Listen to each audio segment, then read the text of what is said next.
Estamos olhando para o alto e vendo as profecias se cumprindo, porque a palavra de Deus, ela não passará, né?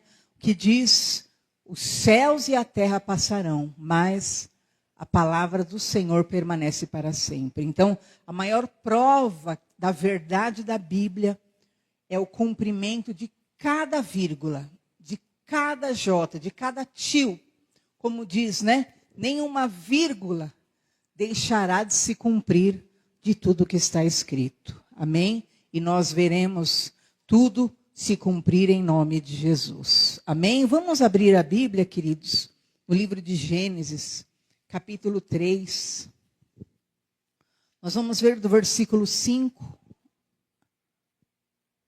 Bem conhecido esse momento, mas nós vamos ver um detalhe importante.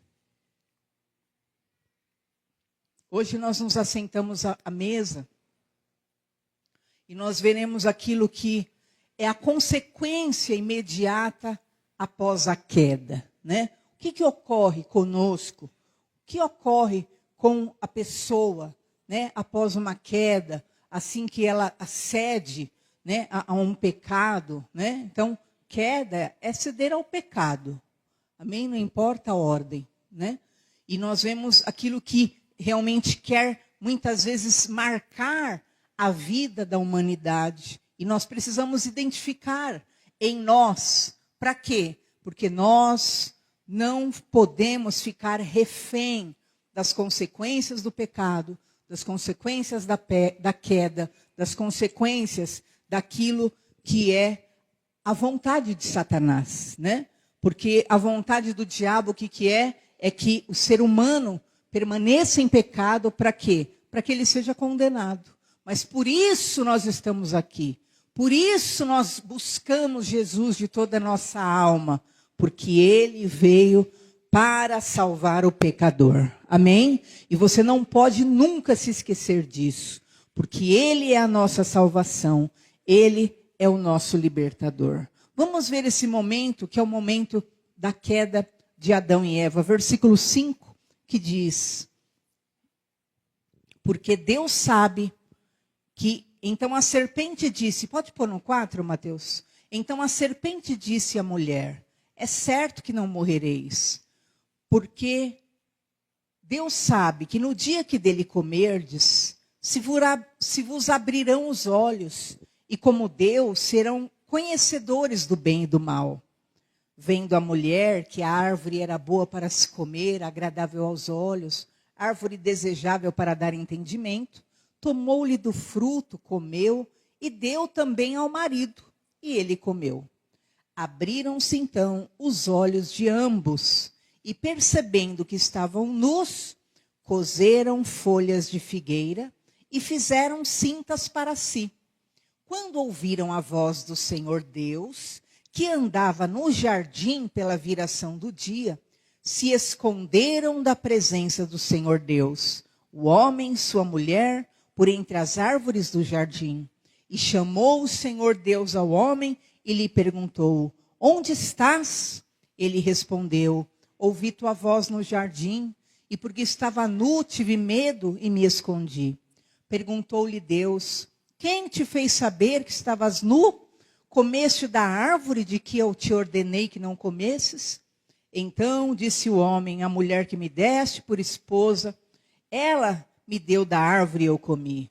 Disse o Senhor, né, a mulher, que é isso que fizeste? Respondeu a mulher, a serpente me enganou e eu comi. Até aí, vamos orar, peça para Deus falar com você. A presença dele é real no nosso meio.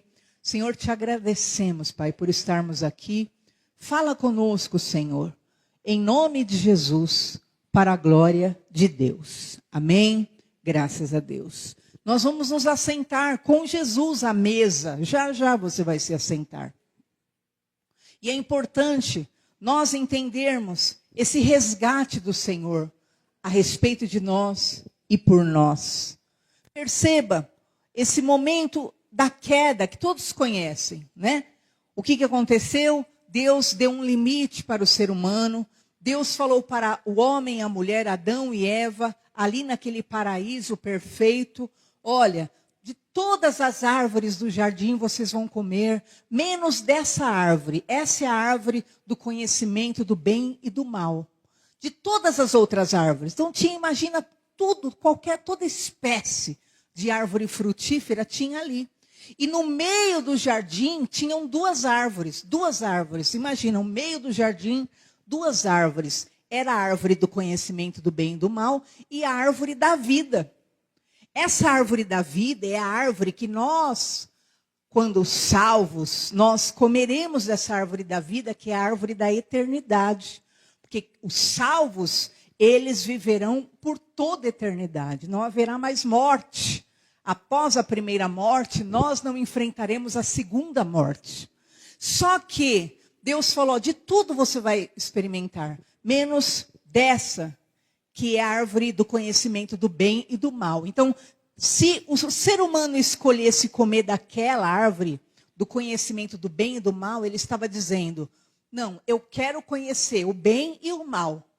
O bem eu já tenho, mas eu quero conhecer o mal. Foi isso que Adão e Eva fizeram ali naquele momento. A desobediência deles, né? Muitas vezes nós fazemos questão de desobedecer a Deus, né? Porque nós falamos como se Deus não soubesse o que é melhor para nós. Como se Deus não quisesse nos poupar. Quando nós desobedecemos, nós não confiamos nele.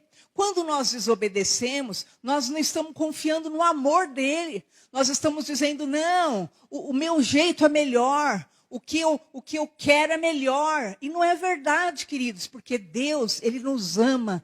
Ele nos ama de uma forma que nós nunca tivemos e temos dimensão de alcançar. Então, obedecer é confiar. É você dizer, Deus, ele sabe o que é melhor para mim. Deus, ele sabe e ele quer o meu melhor. Só que Adão e a Eva desobedeceram. O que eles fizeram?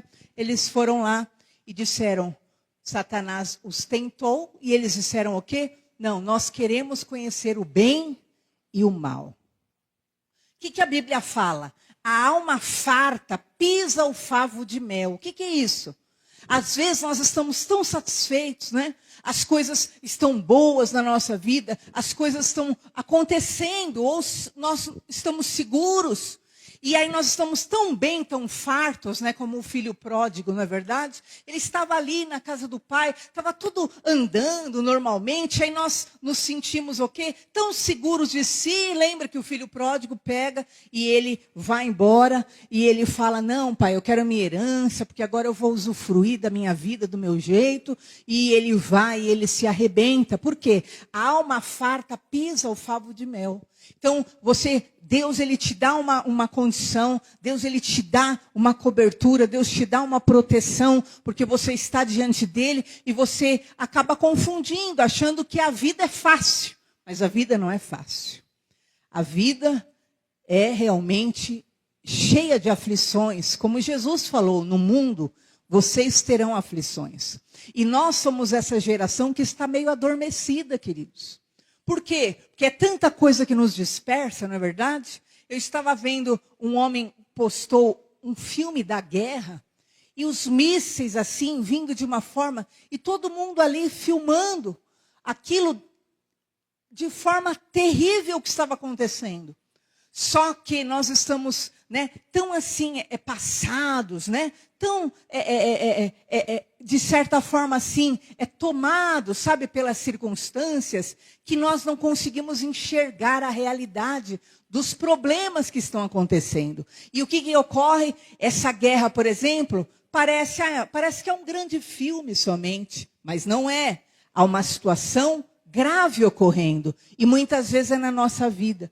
Situações graves, né? O inimigo querendo agir e nós estamos lá enfeitiçados, nós estamos lá sem entender e ainda pensamos, não devo fazer nada. Foi o que Adão e Eva fez.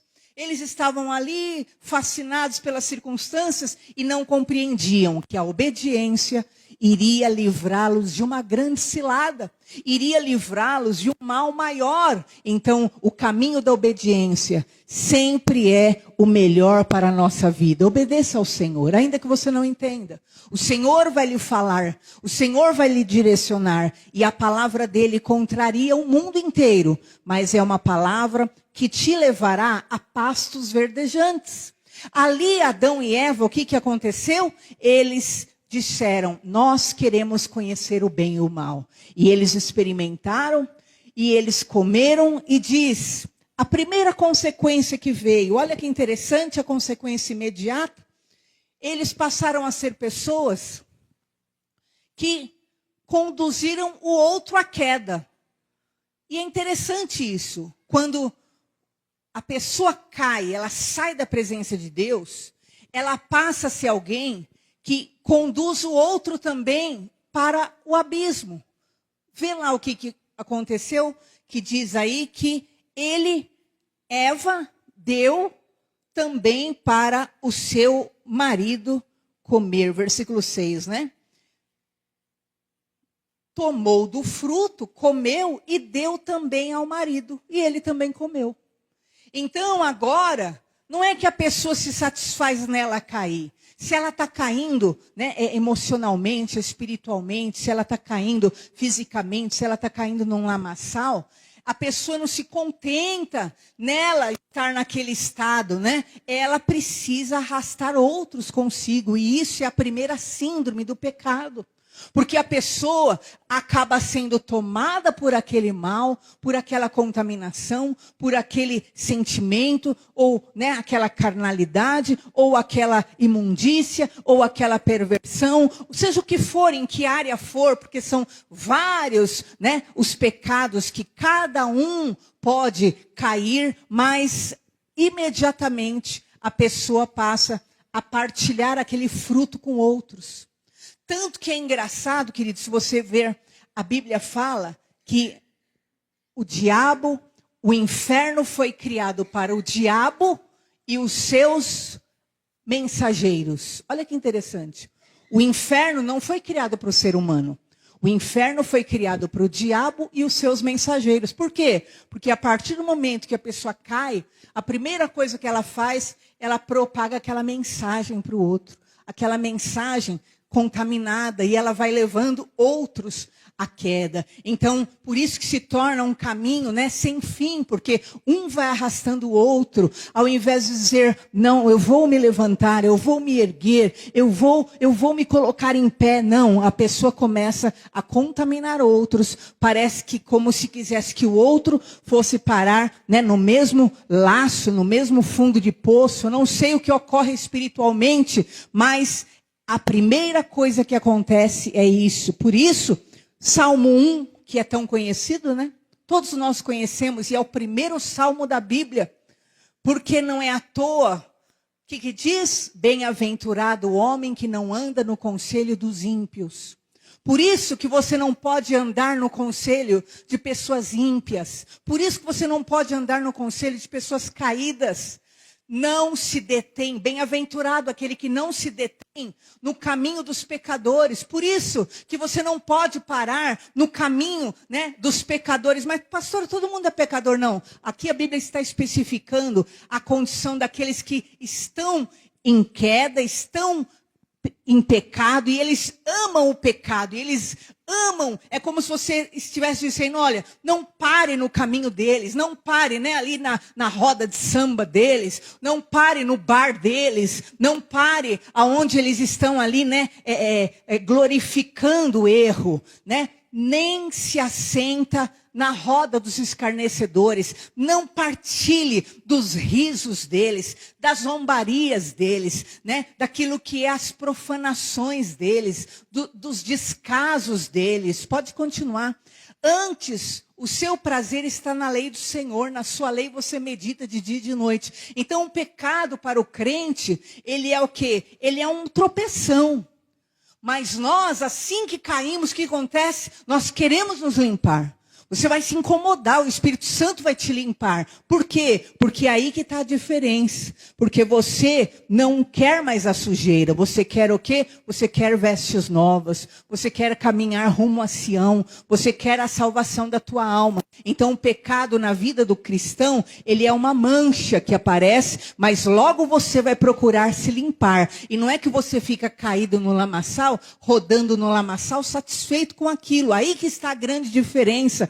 A grande diferença é que você está purificado, justificado, não porque você seja justo, mas porque Jesus te justifica. Enquanto você fica justificando a si mesmo, enquanto você fica justificando o seu pecado, você não é justificado. Enquanto você diz, eu fiz isso por causa daquilo, eu faço assim por causa daquilo outro, eu ajo dessa forma por causa, você está se justificando.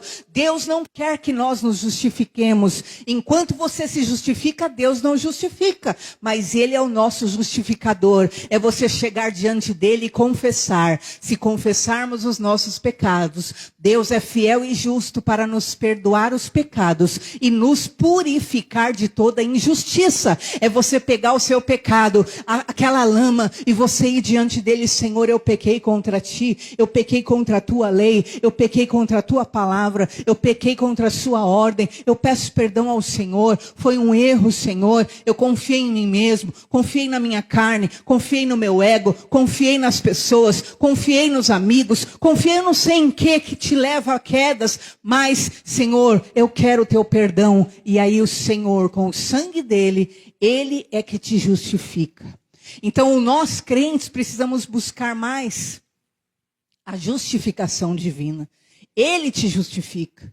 Eu morri por ele, eu morri por ela. Senhor, o que a Bíblia diz? Que há um só mediador entre Deus e os homens, Jesus Cristo. Que há um advogado. Filhinho, não peque, mas se você pecar, você tem um advogado junto ao Pai, Jesus Cristo justo. Então é você chegar diante do teu advogado e você falar, é isso e isso. O teu advogado vai diante do justo juiz e fala, é isso e isso, mas eu já morri por ela, eu já morri por ele, eu paguei o preço e ele quer restauração, ela quer se levantar, eu quero redimi-la, eu paguei o preço por ele, eu quero ele em pé, então que seja justificado e que hoje você possa entender em nome de Jesus. Quando você cair, a primeira coisa, tome cuidado com o que você tentar influenciar os outros. Porque aí o seu pecado se torna maior. Porque você já se torna alguém que está contaminando outros. Então, após um tropeço, corre para o teu Pai. Se curva diante do teu Deus. E alcança em Deus, pela confissão, a misericórdia em nome do Senhor Jesus. Amém? O que é a igreja? O que é o povo de Deus em toda a terra? É um povo santo, é um povo santificado. É um povo que foi separado por Deus e que Deus quer santificar. E que Deus quer completar essa obra. Agora, perceba, todos nós somos pecadores. Por exemplo, qual a diferença, queridos? Uma pessoa que entrar aqui, como diz a Bíblia Sagrada, que haviam duas pessoas subiram diante do templo. E um dizia, eu sou salvo. Senhor, obrigado porque eu sou apto. Obrigado porque eu isso, eu aquilo. E disse que ele não foi justificado. Mas outro, ele não tinha nem coragem de levantar a sua cabeça. E ele dizia, Senhor, me perdoa. Senhor, eu sou um pecador. Mas, Senhor, eu preciso de Ti. Não me abandona. Eu quero a Ti, Senhor. Então, qual é a grande diferença, querido, entre as pessoas? Uma coisa é vir o maior pecador da face da terra, naquilo que nós imaginaríamos, o maior crime da terra, e entrar dentro de uma igreja. E ele entrar dentro da igreja e ele se assentar diante do Senhor. E ele dizer, eu quero a minha remissão, eu quero, Senhor, a Tua misericórdia, eu quero o Teu perdão. E é esse o sentimento de todos nós diante do Senhor todos os dias. Senhor, me perdoa. Senhor, me regenera. Senhor, me transforma. Eu quero que a minha velha criatura fique para trás. Esse é o crente verdadeiro. Agora, aquele que não é do Senhor, o que acontece? É aquele que vir à igreja e de repente ele começa a querer, como disse aqui, multiplicar o seu pecado. Né? Uma coisa é você cair e você o quê? Querer buscar em Deus o milagre. Outra coisa é você querer vir à igreja e querer multiplicar para o outro. Ó. Ah, sabe o que é? Olha, eu nunca tinha bebido, mas olha, agora eu passei a beber e olha, estou gostando, viu, irmão? Você não quer beber também? Tá vendo a diferença? Né? Ó, ai, sabe? Ah, o pastor está falando aí, né? Contra adultério, contra roubar. Ah, mas sabe, não tem problema nenhum não, porque, ó, também não é assim, né? Tá entendendo a diferença? Quando a pessoa passa a querer passar aquele fruto para o outro, passar aquela maçã apodrecida para o outro, aí é uma queda realmente que se compara aqui a de Adão, que ele começa a passar o fruto. Eva cai e passa o fruto para Adão. Então tome cuidado. Após um tropeço de você se regenerar e buscar em Deus a tua cura, e jamais incentivar de forma alguma outros a tomarem o mesmo rumo seu, a tropeçarem nas mesmas coisas que você está tropeçando, a cometerem a mesma ilegalidade que você está cometendo ou cometeu, ou cometerem a mesma rebeldia ou quebra de princípios, eu não sei em que área. Mas o primeiro mal que aconteceu com Adão e Eva foi isso. Eles multiplicaram aquilo que era o mal neles no próximo. Segundo mal, os olhos de malícia se instalaram. A contaminação dos olhos. Diz aí a palavra de Deus que eles passaram a perceber que estavam nus e fizeram cintos para si. Não havia malícia neles. Querido, imagina, eles moravam num paraíso. Hoje você pode pensar aqui em São Paulo, né? Ah, mas também estar nu, né? Queridos, eles estavam, imagina, numa praia paradisíaca. Era assim que eles estavam, né? Então, nem chovia, aquele ambiente maravilhoso. Era perfeito, perfeito paraíso. E agora, quando eles caem, eles já começam a ter maus olhos. O que é a malícia? Maus olhos. Era tudo perfeito, queridos, mas eles já começam a ver, né? Ah, parece que Deus não está fazendo alguma coisa. Deus, você vê, Deus não se preocupou com isso aqui? Eu tô nu, né? Ó, Deus também, né? Não está fazendo tudo, né? Você vê? Está entendendo? Começa a ter maus olhos, a pessoa começa a achar que não tem o suficiente, que Deus não faz o suficiente na vida dela. Isso é imediato, após a queda. Caiu, tenta já contaminar outro também, para que parece que o outro também se sinta culpado, e depois começa a ter esses maus olhos de o quê? De começar a achar defeito onde não tem.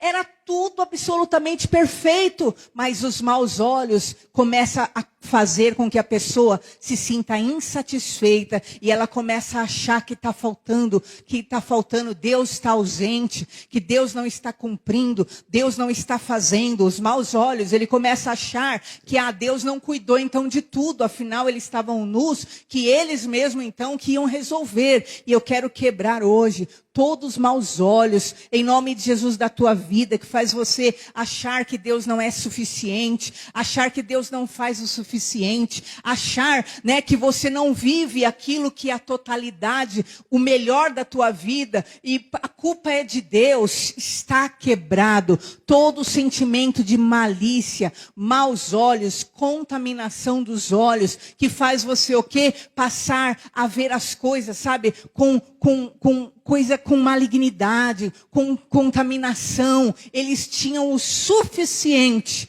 mas agora já não era mais suficiente. Eles estavam achando que havia uma grande falta na vida deles e que, na verdade, eles é que poderiam resolver a própria vida. E a Bíblia fala, se os teus olhos forem bons, o teu corpo, né? A tua alma será saudável, mas se os seus olhos forem maus, o teu corpo será pura trevas. Então, quando a gente começa a ter maus olhos, o que a Bíblia fala, queridos? Que o coração puro verá a Deus. Mas quando a gente começa a ter maus olhos, a gente vê problema em tudo. Nada está bom, a casa não está boa, a esposa não está boa, o marido não está bom, o filho nunca é bom, nada é bom, nada é bom. E você fica com aquela insatisfação dentro de você. E isso é Deus pode fazer de tudo e você ainda se sente insatisfeito. Sabe o que você tem que fazer?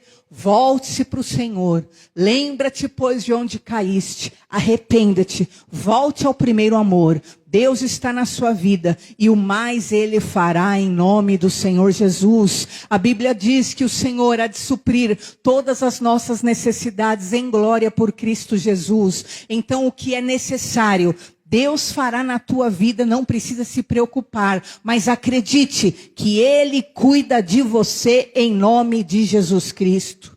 O terceiro erro que começou a acontecer, versículo 5, eles passaram a fugir da voz de Deus. Olha que interessante, versículo 5, porque Deus sabe, acho que é o 6, né? Que diz, 8, desculpa. Quando ouviram a voz do Senhor que andava no jardim, esconderam-se da presença de Deus. Então, queridos, o terceiro mal que começa a acontecer com a pessoa, ela passa a fugir da voz de Deus. Ela passa, sabe, ela não quer ouvir, eu não quero ouvir. É como aquela pessoa começa a cauterizar a mente dela. E se vem uma palavra contrariando aquilo que é a área da desobediência dela, ela já fica, sabe, dentro de si, fecha o coração. Por quê? Porque há um pecado, há um mal, e o inimigo quer o quê? Cauterizar aquele mal, endurecer teu coração. E aí Deus quer falar sobre aquele assunto, mas aí por causa do pecado o quê? Você já não quer mais ouvir a voz do Senhor. Essa é a terceira coisa. O inimigo faz a pessoa o quê? Fugir da voz. E diz então que quando eles ouviram a voz do Senhor Deus, eles o quê? Se esconderam, que é a outra coisa que acontece com a pessoa. Ela não consegue mais ouvir a voz, porque ao invés de ouvir a voz daquele que te ama, que te quer livrar, libertar, curar, garantir a vida eterna, a pessoa se fecha em si mesmo, como se Deus fosse um ofensor, como se Deus fosse alguém que prejudica a sua felicidade. Não, Deus não prejudica a sua felicidade. Deus quer te levar a um reino de glória. E o reino de Deus já está na terra. E é interessante, se você ver o Salmo 15, diz: quem entrará na presença de Deus? Quem permanecerá no seu santo monte? E então começa a descrever aqueles que têm um coração puro, aqueles que falam a verdade. Então há caminhos que possibilitam de você permanecer diante de Deus. Porque entrar na presença de Deus, todos nós podemos entrar, queridos. Mas permanecer diante dele, realmente vai exigir que você tenha um coração submisso, subordinado, humilde, como a Bíblia diz. Humilhe-se debaixo da potente mão de Deus, para que ele no devido tempo te exalte. Mas a primeira coisa que acontece após uma queda, um lapso, um erro, é o inimigo querer o quê? Que você fuja da voz. Ah, eu não vou. Às vezes é até a sua mãe que vai te falar uma verdade. Às vezes Deus vai usar quem você nem imagina para te falar uma verdade a respeito de um erro. Vai usar sua esposa, vai usar seu esposo para te alertar. Olha, isso aí, isso não está certo na sua vida. Isso não está certo. Mas você não quer ouvir a voz do Senhor. Porque você está endurecendo no seu pecado. E o quarto erro, mal que aconteceu, o que é? A pessoa passou a se esconder da presença do Senhor. Olha só, eles ouviram, eles fugiram e eles se esconderam da presença do Senhor. Então essas 4 características, elas ocorrem imediatamente após a queda. Ela faz você o quê? Partilhar o seu erro com outros e levar outros à queda. Entenda, você é um exemplo para sua casa. Você é um exemplo para sua família. Você é um exemplo na sua rua. Você é um exemplo no seu trabalho. Então, quando você cai, você o quê? Você ali está levando outros também à queda. Uma pessoa que cai automaticamente, se ela arrumar um exemplo dentro da sua casa, automaticamente ela vai conduzir os outros dentro da sua casa ao mesmo erro. É inevitável. O teu fruto, ele vai se multiplicando nas pessoas. Então entenda, em nome de Jesus Cristo, se posicione diante do Senhor. Então a primeira consequência, acaba incentivando outros à queda. A segunda consequência, você passa a ter maus olhos, você não se satisfaz mais com nada, você passa a ser alguém que está ali achando que tudo é insuficiente. Terceiro lugar, você passa a fugir da voz de Deus. Qualquer um que venha da parte de Deus, pode Deus usar até um mendigo na rua, mas que venha afrontar aquela área de pecado na tua alma, você já o quê? Você não quer mais ouvir aquela voz, mas é a voz de Deus vai ecoar, até que seja tratado a área que precisa ser tratado, para a tua cura, porque há coisas que não acontecem na tua vida, não é porque Deus demora, é porque você está demorando para ceder, para se preparar, para ser quem Deus quer que você seja, para tomar conta da tua vitória em nome de Jesus. Então, ao invés de você, endurecer o coração ao que Deus tem insistido na tua vida, abra o coração e abra-se, porque você estará antecipando a tua vitória em nome de Jesus. E Deus vai estar falando, é esse problema de caráter, é esse problema de infidelidade, ou é esse problema de mentira que você tem, ou é esse problema de ódio que você guarda, ou é esse problema de raiva que você tem, e Deus vai abordar, e Deus vai falar, e não adianta você fechar o teu coração. Não fuja da voz daquele que quer salvar a tua alma, como a Bíblia diz, hoje, se ouvirdes a sua voz, não endureçais o vosso coração. O que é que Deus tem pedido a você? O que é que Deus tem falado? E então, a outra característica que o inimigo quer pôr é fazer você passar a se esconder.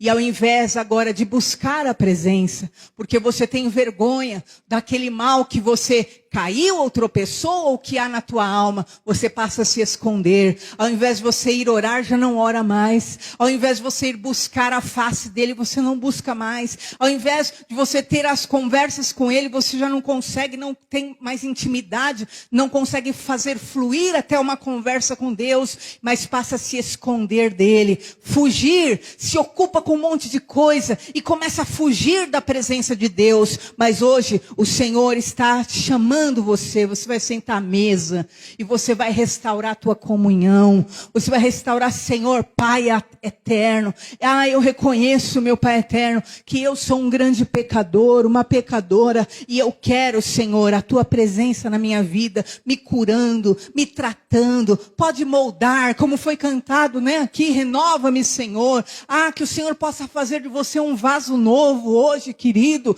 como a Bíblia diz também, que nós somos um vaso na mão do oleiro, e ainda que o vaso quebra, mas ele quebra na mão do oleiro, e o oleiro começa a reconstruir de novo, que você possa, em nome de Jesus, estar hoje, diante do Jesus, na mesa que você vai se assentar, e falar, Senhor, pode refazer minha vida, pode transformar, Senhor, ainda que haja áreas endurecidas, ainda que eu não ouvi meu pai, ainda que eu não ouvi minha mãe, ainda que eu não ouvi meu avô, ainda que eu não ouvi minha avó, eu não sei, ainda que eu não ouvi meu pastor, ainda que eu não ouvi meu chefe, eu não sei quem Deus usa muitas vezes para lhe falar a respeito da área problemática, da área enferma da tua alma, mas hoje o Senhor está te dizendo, se abra, porque eu quero aperfeiçoar tua vida, te curar, te libertar e fazer de você uma pessoa cheia do Espírito Santo de Deus.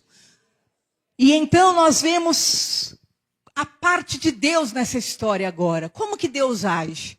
Nós vimos o que o homem faz após a queda. O modo que ele começa a reagir. Mas agora, vamos ver como Deus age. Versículo 9. Primeira coisa que Deus age após sua queda. Deus chama. Olha só o que diz, versículo 9. E chamou o Senhor Deus ao homem. Olha que coisa, queridos. Eu quero te dizer, Deus te chama. Deus te chama. Após a tua maior queda, após o teu maior problema, após a maior, erro, fatalidade que você possa ter cometido, a primeira coisa que Deus faz é te chamar. Chamar. Vem cá.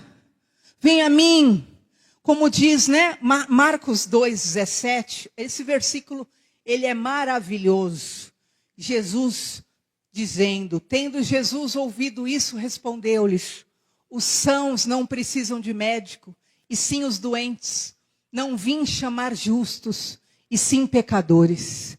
Após a queda imediata do homem, enquanto ele está partilhando o seu erro, enquanto ele está ali endurecendo seu coração, enquanto ele está ali com maus olhos, insatisfeito, dizendo que tem um monte de problema na vida, por isso que ele tem mesmo que cometer aquele erro. Enquanto ele está ali, endurecendo o coração e não quer mais ouvir, não quer ouvir conselhos, não quer ouvir voz de Deus na vida dele. Enquanto ele está se escondendo de Deus, ele nem busca mais a intimidade. Deus está chamando. Deus está chamando: vem a mim, vem a mim.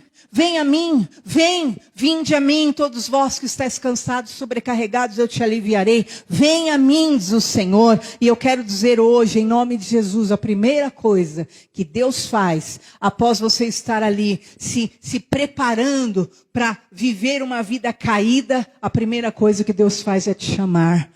Porque Ele quer e pode restaurar completamente a vida do ser humano caído em nome de Jesus. Ele é o único que pode nos regenerar. Ele é o único que pode nos levantar do maior poço. Ele é o único que pode nos transformar. Ele veio para curar doentes. Ele veio para aqueles que são enfermos. Ele veio para nós, pecadores, que querem sim se lavar, melhorar, ser aperfeiçoados e entrarmos no céu em nome do Senhor Jesus Cristo. A segunda coisa que Deus faz é indagar. Perceba que o Senhor fala: onde estás? E chamou o Senhor Deus e lhe perguntou: onde estás? Por quê, queridos? Porque é automático. Quando você cai, quando você se entrega ao seu erro e você acha: eu não vou mudar, vai ser assim mesmo, o que acontece é automático. Você entra nesse calabouço espiritual. E tem muita gente que começa a entrar numa prisão emocional, numa prisão espiritual. E Deus pergunta: onde estás? Não porque Deus não saiba onde Ele está. Deus é onipotente, Ele tem todo o poder. Ele é onisciente, Ele sabe de todas as coisas. Ele é onipresente, Ele está em todo lugar. Deus sabia onde Adão estava, mas Ele queria que Adão refletisse aonde ele estava. Sabe por quê? Porque ele estava encolhido atrás de uma árvore. E eu quero te dizer, em nome de Jesus, é isso que o inimigo muitas vezes faz. Ele começa a levar pessoas para lugares, para circunstâncias, para situações. E o Senhor fala: olha, veja onde você está. E de repente a pessoa se depara, ela está na mesa dos escarnecedores. E de repente a pessoa se depara, ela está numa biqueira. E de repente a pessoa se depara, ela está ali no meio de um centro de macumba. De repente a pessoa se depara, ela está ali numa mesa de orgias, de palavras profanas. E é isso que Deus pergunta: onde você está? Olha onde você está. Eu tenho tudo para a tua vida. Eu tenho o melhor para a tua vida. Olha onde você está se metendo. Olha onde você está entrando. Em nome de Jesus, o teu Deus, Ele se levanta realmente para te tirar de toda a condição de morte, de vergonha, que não é para a tua vida, em nome do Senhor Jesus. Aonde você está? Aonde você tem se metido? Aonde você tem se colocado? Você é escolhido, você é amado. E aí então, Deus aborda a área real do problema. O Senhor está falando: o que te levou a isso? E aí quando Deus fala onde ele estava, Ele responde, Senhor, eu estava nu, eu tive medo, eu me escondi. Agora ele tem medo de Deus. Agora ele tem medo de ouvir a palavra de Deus. Quantas pessoas se afastaram da presença do Senhor porque têm medo, porque sabem do seu erro, mas têm medo. Mas, querido, a Bíblia fala que não há filho que não esteja e não se submeta a uma disciplina. Nós, mesmo com temor, lembra lá você nova, criança, o que acontecia? Você errou, mas você tinha que estar lá diante da sua mãe. Você tinha que estar lá diante daqueles que cuidavam de você.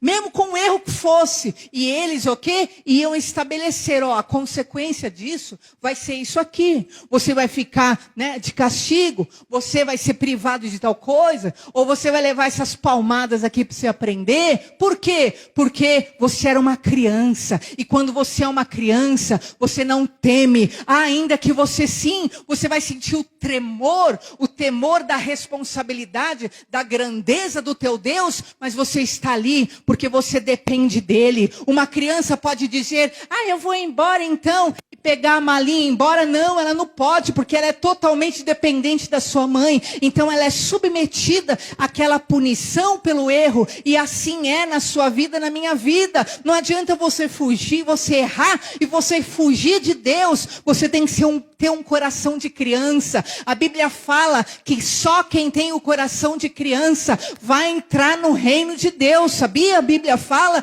e o coração de criança envolve isso, você estar diante do teu Pai eterno, e você saber, Pai, eu errei, eu sei do meu erro, eu, Senhor amado, e eu, Senhor, sei também da tua misericórdia, eu sei, meu Pai, que pode haver consequência para o meu erro, mas o Senhor é bom, a sua misericórdia dura para sempre, mas eu estou disposto, Senhor, a permanecer diante de ti. E então Deus, pela sua misericórdia, Ele vai o quê? Te livrar, te perdoar, igual você faz com seu filho, igual você faz com a sua filha.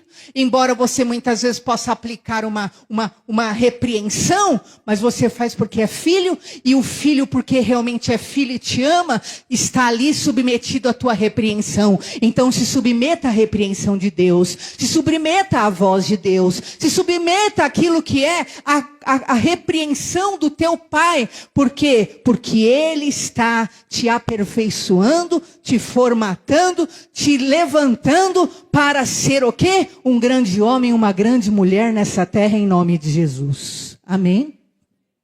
Seu filho vai parar diante de você, e você vai ver ali, se ele confessou, pode ver, você já alivia a pena em 70%. É ou não é? Você já... Então, é isso. Você precisa aprender realmente a não repetir mais isso na sua vida. É isso. E você ama, e você depende. Então, por que você não confia no Senhor?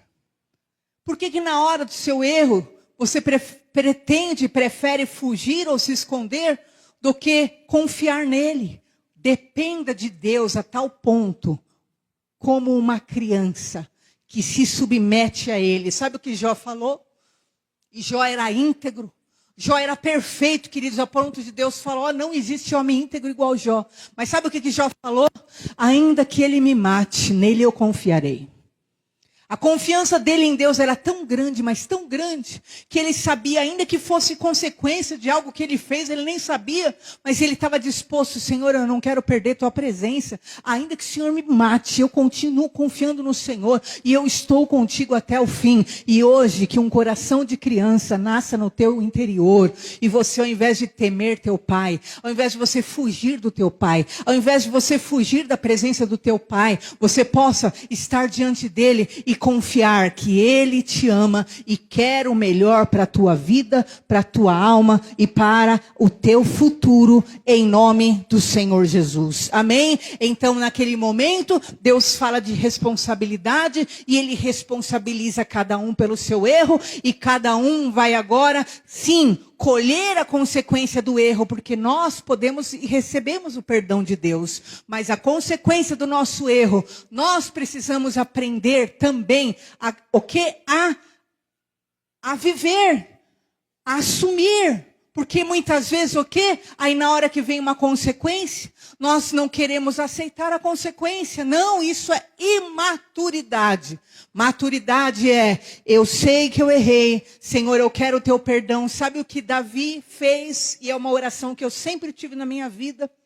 Ele falou assim, o anjo apareceu para ele e falou, olha, o que você escolhe? O profeta falou. Você prefere cair na mão dos teus inimigos? Você prefere que os teus inimigos, persigam o teu povo? Ou você prefere cair na mão de Deus? O que ele escolheu? Ele falou, caia eu na mão de Deus, mas não nas mãos dos homens. Porque Deus tem misericórdia, mas os homens não. Então sabe o que você faz? Você fala, Senhor, meu Pai pode fazer o que o Senhor quiser na minha vida, Senhor. O Senhor é meu Deus, eu confio em Ti, meu Pai. E a hora que você estiver colhendo alguma consequência, você seja homem, seja mulher para assumir e falar, eu vou consertar isso na minha vida. Isso aqui é um resultado do meu erro. Isso aqui é um resultado do meu orgulho. Isso aqui foi um resultado da minha precipitação. Isso aqui foi um resultado meu, mas eu arco, eu assumo e eu vou vencer, porque Deus já me perdoou e Ele me dá a capacidade de passar por cima e deixar todas essas coisas para trás, em nome de Jesus. Amém? Hoje você vai sentar à mesa, não como um menino fujão, não como uma menina fujona, mas como um filho que encara o teu pai e sabe, obrigado, Jesus. Por isso que a Bíblia fala que ninguém tome a ceia de qualquer maneira. O que é tomar de qualquer maneira? Como se fosse qualquer coisa, não é o sangue. Senhor, meu Pai, esse sangue aqui, Jesus, foi por causa do meu pecado, por isso que foi derramado. E eu reconheço, Senhor, eu reconheço que o meu sangue ia ser derramado, meu Pai, se não fosse a tua misericórdia. Eu reconheço o poder do teu sangue em mim, Pai. Eu sou um pecador. Olha a diferença sua na ceia. É você se assentando na mesa do teu Salvador, do teu Senhor, do teu Pai, que te chama, que realmente te faz repensar aquilo que são atitudes, precipitações, e Ele o quê? Te conduz a um arrependimento sincero e a uma vida de reconhecimento do poder de Deus na tua vida. Hoje você vai se assentar à mesa com esse novo coração, um coração de filho, em nome do Senhor Jesus. Amém? Nós vamos ficar em pé no nosso lugar e nós vamos orar.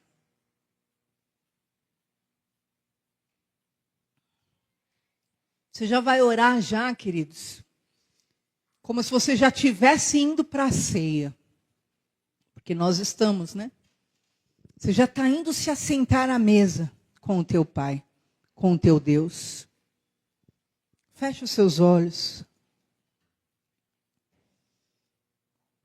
Nessa mesa vai ser servido o sangue de Jesus, o corpo